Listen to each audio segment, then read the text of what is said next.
Bueno, ¿qué hay? ¿Cómo estamos? Soy Luis Rizo y seguimos hablando de la luz y seguimos con el cuadro con esta obra en la que llevo liado ya unos días. Eh, Hemos hablado de que el dibujo ha sido una labor ardua de un par de días para dejarlo bien situado. Una cosa muy importante, amén del colorido, de la terminación del cuadro y eso, también el periodo de maduración. Yo hasta que no veo un cuadro terminado en mi cabeza, en mi mente, en mis pensamientos, no tiro directamente a hacerlo. Porque además yo no soy de hacer bocetos previos ni nada. El boceto previo es mi propia imaginación. En algunas ocasiones cuando he tenido que presentar un proyecto porque así me lo han pedido, lo he hecho, pero que en el 97 o el 95% de las ocasiones no hay boceto, voy directamente a hacerlo. Entonces, bueno, ya hemos visto cómo he ido metiendo luces, porque las luces son importantísimas para dar una sensación de vida a lo que estamos pintando, aunque sea una naturaleza muerta. Bueno, pues en esta ocasión, amén de las luces, también hay que hablar de las sombras y de la forma de la pincelada. Imaginémonos que estamos haciendo un alto relieve, un relieve que quede como si fuera un cuadro. Entonces, con los pinceles tenemos que operar exactamente igual que si estuviéramos usando palos de modelar o una gubia o algún instrumento, alguno de los materiales de las herramientas que se utilizan para modelar. ¿eh? Entonces, el pincel modela la pintura. Y entonces, cuando hemos dado las luces, hemos tenido que direccionar la pincelada para que el objeto que estamos pintando quede con esas formas abullonadas, con esas formas cilíndricas más o menos, o cónicas que puede tener un mantón, y darle el volumen. ¿eh? Eso lo conseguimos, amén de con el color, con las pinceladas. Importantísimo. Se ve muy bien en los cuadros de Van Gogh. Le guste más o le guste menos a una persona cómo pintaba Van Gogh, sin embargo, nos ha dejado para la docencia unas formas, una forma con una calidad tremenda de cómo él utilizaba el pincel. Después la terminación, cada uno le puede dar la que uno quiera, pero fijaros los movimientos de los campos, los cielos, las nubes. Él siempre acompaña el movimiento de lo que está reflejando de la realidad con el movimiento del pincel. Es importantísimo la dirección de la pincelada, hace que una cosa vaya para un sitio o una cosa vaya para otro. Nos lleva la vista, las lleva hacia un determinado lugar. Incluso hay cosas que son esféricas, como por ejemplo la famosa noche de Van Gogh con las estrellas y todo ese tipo de cosas. Algunas cosas que hace de lugares en la noche con luces, y es importantísimo.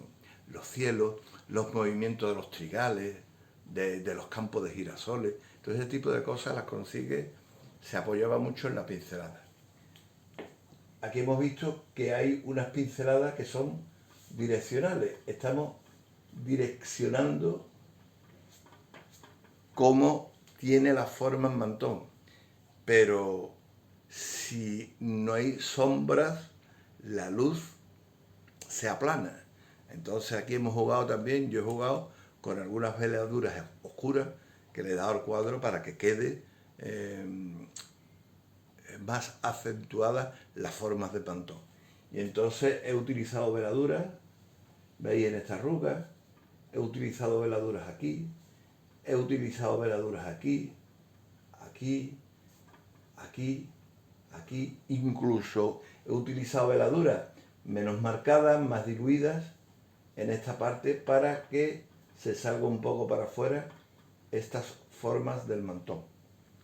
Bueno, Espero que con esto he aclarado un poquillo el tema del ropaje, del mantón, cómo se van de alguna manera dando o generando las formas que tienen un mantón, que he dicho que son como circulares o como cónicas. ¿Veis? Que esto es como un cono de un helado, esto que está aquí. Hablaremos en su día de los encajes, pero de los encajes de encajar un objeto, un volumen, y buscar la forma geométrica que tiene ese volumen, ese objeto, para que después a la hora de ser visto quede perfectamente. Y claro, tenemos que hablar de la composición, hay tantas cosas, pero ojo, siempre yo no trato de marcar unos conceptos doctos que sean la verdad de lo que se hace, ¿no? Porque hay muchos métodos y sencillamente hay muchas formas de arrimarse o de ver lo que uno quiere. Yo os cuento cómo lo hago yo, como me lo han enseñado mis maestros, que yo creo que es una fórmula lógica o una fórmula adecuada para pintarlo, pero hay muchos caminos. Hay tantos caminos que llevan a Roma, pues la pintura pasa lo mismo. Una anécdota también de Paco Meireles. A mí Paco Meireles, don Francisco Meireles Vela, me decía algunas veces: Luis, yo te enseño cómo lo hago yo, pero tú después tienes que poner de tu parte. Bueno, pues he seguido trabajando en el cuadro y he estado ajustando las luces y las sombras. Yo he dicho antes que este cuadro, amén de los problemas técnicos que pueda tener por su dificultad, porque es una tela y hay que darle la caída, además el tema artesanal de los hilos que componen el mantón de Manila y su enrejado. Deciros que hay algunas partes que he tocado más que otras. Por ejemplo, fijaros cómo he insinuado en algunos sitios la dirección de los hilos que conforman el bordado. Ahí en los bordes de esta flor también. O por ejemplo en esta otra que está aquí, en esta roja. Eso está hecho de efecto para que después, al verlo desde lejos, pues se aprecie cómo va. Esta rosa de aquí también tienen unos toques dados para que parezcan hilos. Y fijaros lo que sucede también con el enrejado del mantón, que a pesar de que desde lejos puede parecer que es una cosa muy manida, demasiado relamida, sin embargo, si nos vamos acercando, comprobaremos que son toques de pintura, toques de color.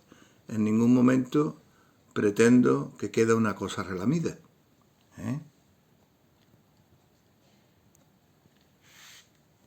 Ya hablé de que había algunas veladuras, que son estas más oscuras, que si nos alejamos dan la sensación de profundidad en los pliegues del mantón.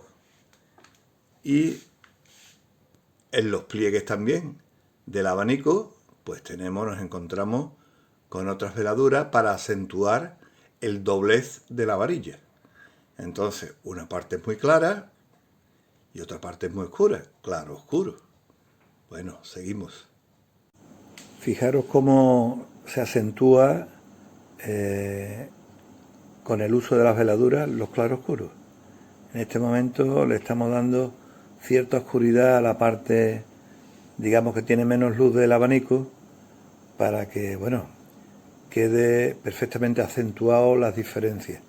Porque si tenemos claro es que un abanico tiene un claro oscuro totalmente definido. Y en eso tenemos que jugar, con eso tenemos que engañar a la vista para que cuando esté sobre el mantón quede perfecto. Bueno, y en este caso, utilizando la cámara rápida, vemos cómo le hago algunas aplicaciones de luces al mantón. Fijaros cómo va cogiendo, poco a poco, va cogiendo forma. y por supuesto la dirección de las pinceladas le dan también una proporción estupenda a lo que queremos hacer. La luz es fundamental, la dirección es fundamental, el dibujo previo es fundamental. Seguimos unos segundos más y seguimos. Fijaros cómo apoyo el tiento sobre el lienzo. Fijaros que la labor del tiento es una labor importante para no cometer el error de tocar en parte fresca con las manos. Es una acción más del pintor. Bueno, os dije que os iba a enseñar algunos de los abanicos que tengo. Son abanicos sencillos, sin ninguna calidad artística, pero que son herramientas que me sirven para poder ver las luces, cómo inciden las luces y las sombras sobre los modelos para colores y en cuanto a la forma de las flores, que creo que es muy de feria, muy de alumbrado, como dice una amiga mía, muy de alumbrado. Y el abanico pues totalmente inventado. Yo tengo muchísimos abanicos, os enseño algunos. Este por ejemplo que es de caballero, madera, país pequeñito, pequeño de tamaño, manejable y se puede meter en un bolsillo.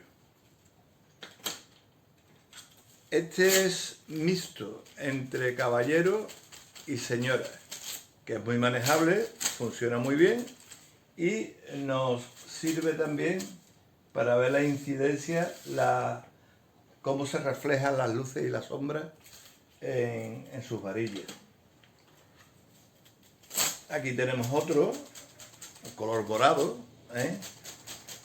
que este es muy útil para que se le pueda pintar en vez de usar el país, porque lo tiene muy cortito, pero sí pintar en la madera pues motivos florales, algún paisajito también.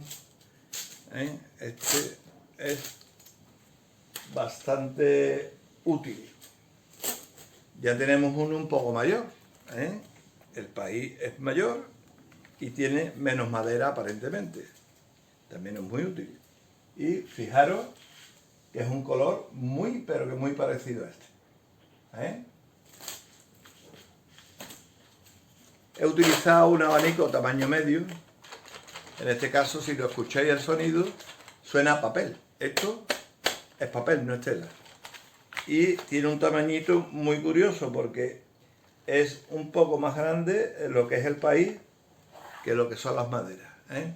Y este también se puede utilizar ya para pintar el paisaje en el país, o el motivo floral o lo que sea, incluso utilizar un poco de la madera, como en este caso.